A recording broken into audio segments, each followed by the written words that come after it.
number, and you will not forget this date.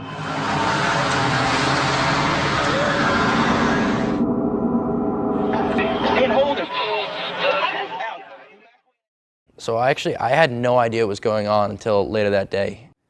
My mother put me on the bus, my dad was working.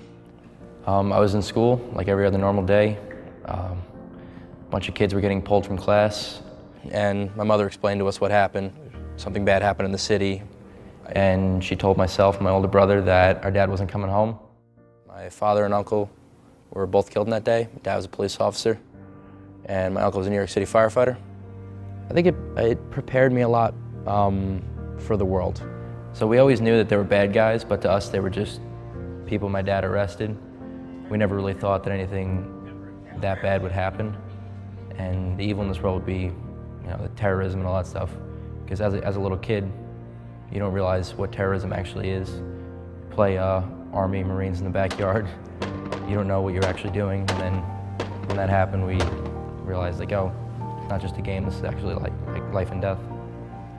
One of my father's regrets was that he never joined the Marines, and after college, I was like, well, either do it now or don't ever do it, and I didn't want to have any regrets, so here I am.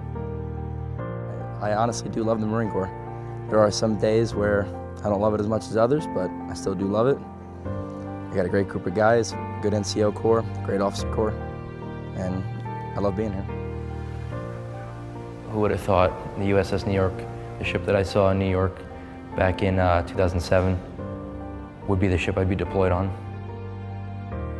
Of all ships to go on, I'm happy it was that one. So the USS New York is actually made out of steel from the World Trade Center.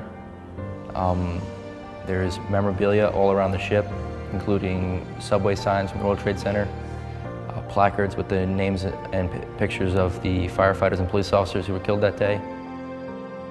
Being on the USS New York was a more meaningful experience to myself because I'd walk out of the chow hall, and on my way back down to my berthing, I had to pass a picture of my dad.